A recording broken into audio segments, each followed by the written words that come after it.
بسم اللہ الرحمن الرحیم۔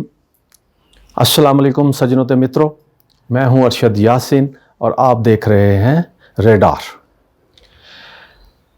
سجنوں تے مترو، حکومت، خوف زدہ حکومت کے ہتھ کنڈے، اس پہ آج بات کریں گے۔ حکومت خوف زدہ کیوں اور ہتھ کنڈے کیا ہے، اور پریس کانفرنس سے دو کہانیاں کئی، یہ کتنی کہانیاں ہیں اور کون کون سی پریس کانفرنس ہوئی ہے، اس میں بھی تفصیل سے بات کرتے ہیں۔ عمران کی گرفتاری، مریم نواز کی شدید خواہش، اس پہ کس حد تک عمل ہوتا ہے، نہیں ہوتا۔ عمران خان نے وائٹ پیپر جاری کر دیا۔ عمران خان نے وائٹ پیپر جاری کر دیا، کیا اس کے اثرات کیا ہوں گے، اس پہ بھی بات کرتے ہیں، یہیں سے شروع کرتے ہیں۔ سجنوں تے مترو، پاکستان کے اندر جہاں حالات کو، جہاں سیاسی معاملات کو سنبھالا دینے کی ضرورت تھی، معیشت کو سنبھالنے کی بات کرنی چاہیے تھی، وہاں کشیدگی میں مسلسل اضافہ ہو رہا ہے۔ اور اس سارے معاملات میں، جس طرح میں نے پہلے کہا کہ درجہ حرارت بھی بہت اوپر تک چلا گیا، اب اس کو نیچے لانے کے لیے بھی اقدامات کی ضرورت ہے، لیکن کب، کیسے ہوگی، اس پہ بھی بات کر لیتے ہیں۔ سب سے پہلے عمران خان کے وائٹ پیپر پہ بات کرتے ہیں۔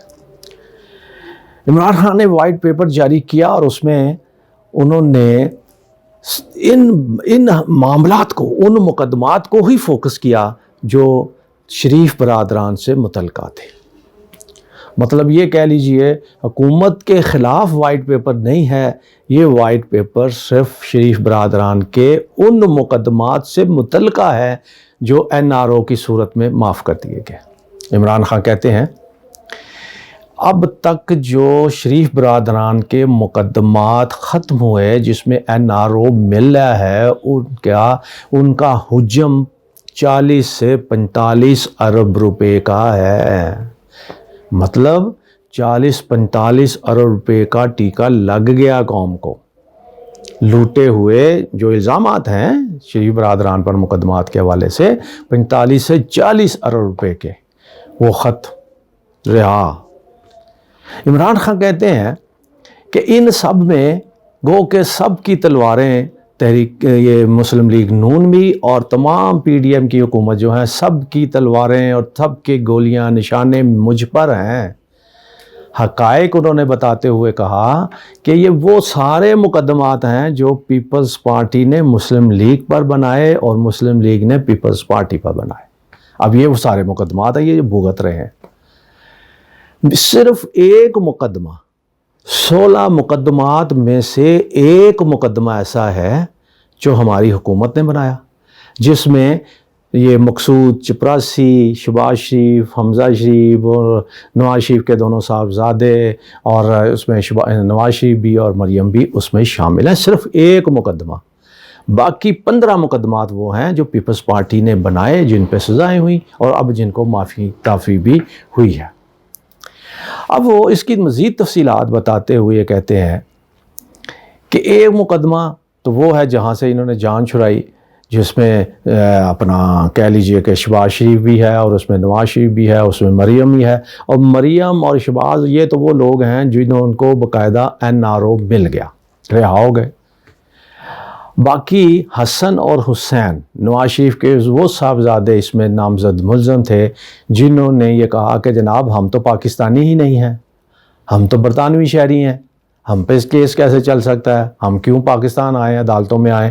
وہ مسلسل اشتہاری رہے، مفرور رہے، انہوں نے پاکستان آنا تو دور، انہوں نے عدالتوں کو جواب ہی نہیں دیا، صرف یہ 2 لفظی جواب کہ ہم تو پاکستان کے شہری ہی نہیں ہیں، ہم تو برطانوی شہری ہیں۔ یہ ان کا جواب تھا، یہ رات عمران خان بتا رہے تھے۔ اور عمران خان نے یہ بتایا کہ ایک مقدمہ FIA کے پاس جو تھا، جو عمران خان کہتے ہیں کہ ہماری حکومت نے بنایا، وہ بھی 16 ارب روپے کے لگ بھگ تھا۔ جس میں مقصود چپراسی کا کہ نامزد تھے جو اب اس دنیا میں نہیں ہے. اس کیس کو سننے والے جو تفتیش کرنے والے تھے وہ بھی اس دنیا میں نہیں ہیں, وہ بھی ہلاک اپنا جاں بحق ہو چکے ہیں. اس طرح گواہان بھی ایک دو جو ہیں وہ بھی اس دنیا میں نہیں رہے ہیں. جو رہ گئے تھے وہ جناب انہوں نے NRO لے لیا ہے. اس طرح رمضان شوگر ملز کی بات انہوں نے کی, چودھری شوگر ملز کی انہوں نے بات کی, یہ بھی 50 کروڑ سے زائد اس کا مقدمہ ہے. یہ شریف برادران کے مقدمات کے ساتھ ساتھ انہوں نے آصف زرداری کے اس مقدمے کا بھی ذکر کیا جو مسلم لیگ نون نے بنایا تھا.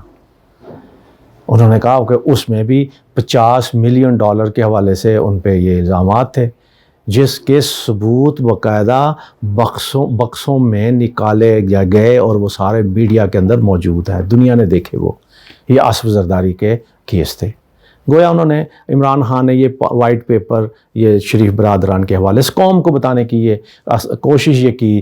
چند جملوں میں اگر میں بات ختم کروں وائٹ پیپر کے حوالے سے تو وہ یہ ہے, انہوں نے کہا کہ ان کا پاکستان کی سیاست سے, پاکستان کی عوام سے کوئی تعلق نہیں ہے. یہ صرف آئے اسی وجہ سے ہیں کہ اپنے NRO لیں, اپنے مقدمات ختم کریں اور پھر لوٹ مار کریں اور پھر لوٹ مار کر کے بھاگ جائیں. ان کا واحد مقصد یہ ہے, یہ اس وائٹ پیپر کا ان کا مقصد یہ تھا. ناظرین, جس طرح ہم نے پہلے کہا کہ حکومت خوف زدہ اور ہتھ کنڈے, اب وہ کیسے؟ حکومتیں ہمیشہ معاملات کو سلجھاتی ہیں, کوشش کرتی ہیں کہ معاملات سلجھتے رہیں, عوام کو ریلیف ملتا رہے, اپوزیشن بھی سڑکوں پر نہ آئے. یہ ہمیشہ سے کوششیں رہی ہیں حکومتوں کی. لیکن اب 5 7 10 سالوں سے یہ ایک ٹرن شروع ہوا ہے کہ حکومتیں جو ہیں ان کی کوشش ہوتی ہے کہ کسی نہ کسی طرح جو ہے اپوزیشن کو دبایا جائے, بھلے وہ سڑکوں پہ رہے, بھلے وہ عدالتوں میں رہے, بھلے وہ کیسز میں رہے, گرفتاریاں جو مرضی ہوں. لیکن اب یہ ٹرینڈ یہ عجیب چل نکلا ہے. اب اس کو بعض لوگ خوفزدہ بھی کہتے ہیں کہ حکومتیں خوفزدہ ہو گئیں, ڈر گئیں اپوزیشن سے, اور اب بھی وہی معاملہ جو ہے درپیش ہے. ہونا تو یہ چاہیے تھا کہ موجودہ حکومت 14 جماعتوں کی مشتمل جمہوری حکومت, ان کو صرف ایک آدمی عمران خان کا مقابلہ کرنا ہے سیاسی انداز میں. ان کو چاہیے تھا سیاسی انداز میں, جمہوری انداز میں ان کا مقابلہ کرتے. لیکن وہ کر رہے ہیں مقدمات, وہ کر رہے ہیں گرفتاریاں.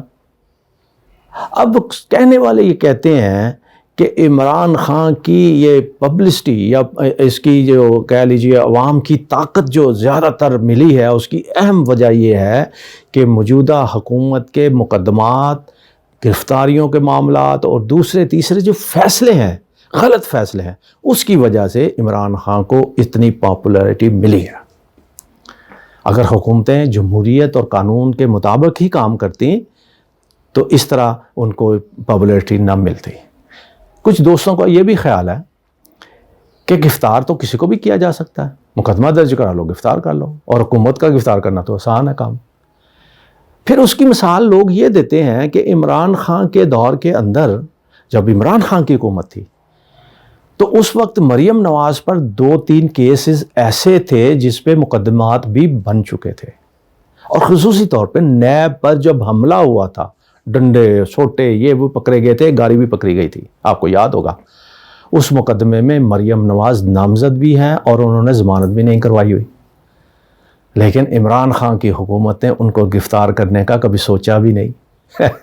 کیوں؟ اس وجہ سے کہ ان کو گرفتار کر کے خامخواہ ان کی پبلسٹی دلانے کی بات ہے نا.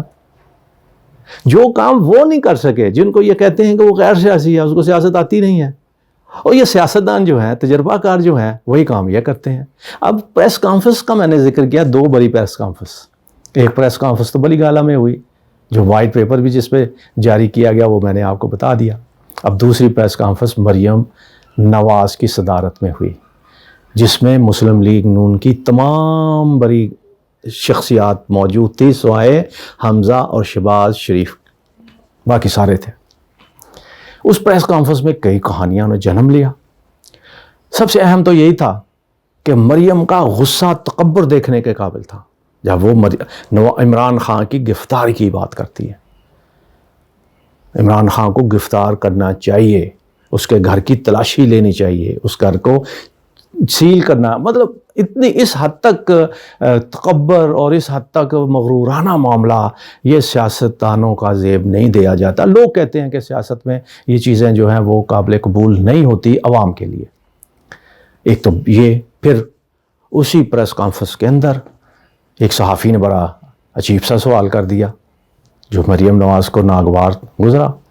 اب پتہ نہیں اس بیچارے کا کیا حال ہوا ہوگا، نوکری پہ ہے بھی یا نہیں ہے، لیکن انہوں نے جس انداز سے رانا ثناء اللہ کو ڈانٹا اور ان سے مخاطب ہوئیں اور ساتھ گلہ بھی کیا، یہ بھی ایک تکبرانہ رویہ تھا۔ رانا ثناء اللہ جو دبنگ لیڈر کہلائے جاتے ہیں، ان کا جو رویہ شرمندگی تھی وہ بھی قابل دید تھی، تاہم انہوں نے اس کا جواب بھی دیا اور مریم کے گلے کو پورا کرتے ہوئے پھر آپ نے دیکھا بنی گالا کا گھیراؤ بھی کیا گیا، بنی گالا میں گرفتاری کے لیے پولیس بھی چلی گئی، تیسری بار گرفتاری کی کوشش ہوئی جو ناکام ثابت ہوئی، کیونکہ جتنی پولیس گرفتار کرنے جاتی ہے اس سے تو بہت زیادہ لوگ وہاں پہنچ جاتے ہیں، گرفتار کرنا ناممکن ہی ہوتا ہے۔ جب پتہ ہے گرفتاری نہیں ہو سکتی تو اس طرح کے کام کیے کیوں جاتے ہیں؟ یہی وہ اختلاف ہے شہباز شریف اور مریم نواز کی سوچ میں۔ گو کہ یہ اکٹھے ہیں، سارے اکٹھے ہیں، فیصلے اکٹھے ہی ہوتے ہیں، لیکن سوچ میں فرق ہے۔ اب بھی شہباز شریف، آصف زرداری، مولانا فضل الرحمان، ان کا خیال یہ ہے کہ سیاست میں جمہوریت نمبر 1 اور اس طرح کے اقدامات کیے جائیں کہ عوام اس پہ ہمارے ساتھ چلے، عوام سے ہمیں کٹ آف نہیں ہونا چاہیے، اس طرح کے فیصلے ہونے چاہیے۔ لوگوں کو پتہ چلے کہ ہم ریاست ہیں، ہم حکومت ہیں اور ہم سب کی حکومت ہے، صرف 4-6 پارٹیوں کی نہیں ہے، سب کی حکومت ہے۔ لیکن مریم میں اقدامات جو ہیں وہ اس طرح کے نہیں، جس پہ وہ اختلاف کرتے ہیں۔ یہی وجہ ہے کل پریس کانفرنس میں شہباز شریف بھی نہیں تھے، حمزہ بھی نہیں تھے، اور ان سے ریلیٹڈ جو ان کے قریب سمجھے جاتے ہیں اہم رہنما خواجہ سعد رفیق جو بالکل ساتھ ہوتے ہیں، ہر موقع پہ ہوتے ہیں، وہ بھی نہیں تھے۔ ایاز صادق جو ہر معاملے میں ساتھ ہوتے ہیں، وہ بھی نہیں تھے۔ بہت سارے اور بھی رہنما وہاں اس موقع پہ موجود نہیں تھے۔ اس پریس کانفرنس کے اندر جو اہم بات ہوئی وہ آڈیو لیکس کے حوالے سے انکوائری کرنے کی بات ہوئی ہے کہ FIA سے انکوائری ہو۔ مریم کی خواہش ہے کہ عمران ہر حال میں گرفتار ہو، بھلے وہ توشہانہ میں بچا ہوا ہے، بھلے وہ دہشت گردی کا مقدمہ ہو گیا ہے، اس میں توہین عدالت کی بات ہو، لا تعداد کہتے ہیں 21 مقدمات درج ہو چکے ہیں عمران، یہ بھی ایک ریکارڈ ہے۔ کسی پاکستانی سیاستدان جو ایک سیاسی جماعت کا سربراہ ہو، اس پہ 2 مہینے کے اندر 21 مقدمات، یہ بھی ایک ورلڈ ریکارڈ بن گیا، لیکن گرفتاری پھر بھی نہیں ہو سکی۔ اور اس میں پریس کانفرنس کے اندر جس طرح FIA کو کہا گیا اور ساتھ ساتھ ایک ویڈیو لیکس جو ہوئی ہیں، جو میڈیا مالکان اور خصوصی طور پہ مریم اورنگزیب کو ڈانٹ ڈپٹ کی جا رہی ہے کہ یہ خبر آپ اس وقت تک چین سے نہ بیٹھیں جب تک اس خبر کا فالو اپ نہیں چلتا رہتا۔ یہ مریم نواز کس کو حکم دے رہی تھی؟ یہ کون تھا؟ کوئی میڈیا مالک تھا یا مریم اورنگزیب تھی؟ یہ راز کی بات ہے، لیکن لوگ کہتے ہیں کہ یہ مریم اورنگزیب کوئی ڈانٹ ڈپٹ کر رہی تھی۔ اس پریس کانفرنس میں ایک انکل کا بھی ذکر ہوا کہ انکل کو کہا تھا انکل یہ کریں، انہوں نے بھی نہیں کیا۔ انکل یہ، اور یاد ہے جب رہا ہوئی تھی سب سے پہلے کسی کا فون آیا تو انکل کا شکریہ ادا کر رہی تھی، انکل آپ کا بہت شکریہ، انکل آپ کا بڑا شکریہ۔ یہ وہی انکل ہے جو بیچ میں جنہوں نے یہ سارے معاملات میں NRO دلوانے میں اہم رول ادا کیا ہے۔ ان کا سیاست سے کوئی تعلق نہیں ہے، ان کا فوج سے بھی کوئی تعلق نہیں ہے، لیکن انہوں نے اہم رول ادا کیا۔ اب وہ بعض حلقوں میں یہ کہہ رہے ہیں کہ یار مجھے تو خام خواہ یہ بدنام کرتے جا رہے ہیں، میرا تو اس میں معاملہ ہے ہی کوئی نہیں۔ جان پھنسنے لگتی ہے تو پھر اس طرح کے معاملات ہی سامنے آتے ہیں۔ اب ناظرین، یہ ساری چیزیں بظاہر یہ لگتا ہے کہ معاملہ سلجھنے کی بجائے الجھتا ہی جائے گا، جب تک دونوں طرف سے حکومت بھی اور اپوزیشن بھی جب بیٹھ کے کسی قسم کے مذاکرات کر کے معاملات کو انتخابات کی طرف لے کر نہیں جاتی، اس وقت الزامات، مقدمات یہ تو کوئی بھی کروا سکتا ہے، الزامات کوئی بھی لگا سکتا ہے۔ گرفتاری ہونا نہ ہونا، مقدمہ درج ہوتا تو پھر گرفتاریاں بھی ہو جاتی ہیں۔ اب گرفتاری نہیں ہوگی، کیسے نہیں ہوگی، کیسا کیا معاملہ ہے، عدالتیں ریلیف دے دیں گی، یہ ہو جائے گا وہ جائے، یہ سارے معاملات اپنی جگہ پر موجود ہیں، لیکن خوف زدہ حکومت کو اس خوف سے نکلنے کے لیے بہتر یہی ہے کہ ادھر ادھر ٹکرے مارنے کی بجائے سیدھا سیدھا مذاکرات کریں اور عوام سے اعتماد کا ووٹ لینے کی بات کریں، عوام کی طرف چلے جائیں، عوام جو فیصلہ کرے گی اس کو قبول کر لیں۔ ناظرین اپنا بہت خیال رکھیے گا۔ پاکستان زندہ باد۔